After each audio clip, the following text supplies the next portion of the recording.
Friends எல்லாரும் எப்படி இருக்கீங்க? நாங்கள் கத்திருக்குள்ள ரொம்ப சந்தோஷமாக இருக்கோம்.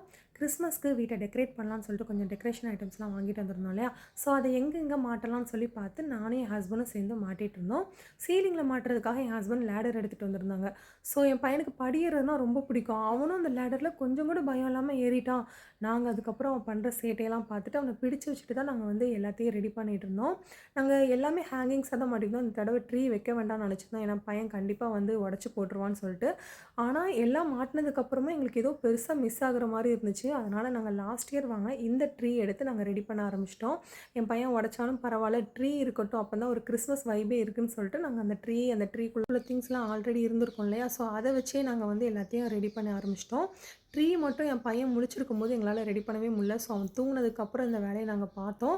ஆனால் அவன் முழிச்சு வந்ததுக்கப்புறம் ட்ரீயை பார்த்துட்டு அவன் அவ்வளோ சந்தோஷப்பட்டான்.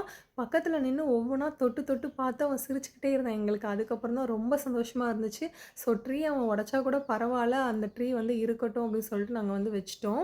அந்த ட்ரீயில் வந்து இந்த குட்டி குட்டியாக கிஃப்ட் மாதிரி ஒன்று வைப்போம் இல்லையா? ஸோ அது அவனுக்கு ரொம்பவே பிடிச்சிருந்துச்சு. அவன் ஒவ்வொரு கிஃப்ட்டாக வந்து எங்கெங்கே இருக்குன்னு பார்த்து தேடி எடுத்து அதை வந்து ஓப்பன் பண்ணி பார்த்துட்ருப்பான். அண்ட் வந்து இந்த ட்ரீயை வந்து மாட்டின 5 நிமிஷத்தில் அதை வந்து தள்ளி போட்டாங்க. அதுதான் எங்களுக்கு ரொம்ப வருத்தமாக இருந்துச்சு. ஆனால் அது வந்து சரி ஓகே, அவன் தள்ளி போட்டாலும் நம்ம வந்து ஃபிக்ஸ் பண்ணிக்கலாம்னு சொல்லிட்டு ஒவ்வொன்றா எடுத்து நாங்கள் மாட்டிகிட்டே இருந்தோம். பட் மறுபடியும் ஒரு ஹாஃப் டேக்குள்ளே மறுபடியும் அதை வந்து தள்ளி போட்டால் அந்த ட்ரீயே வந்து நெளிஞ்சு போச்சு.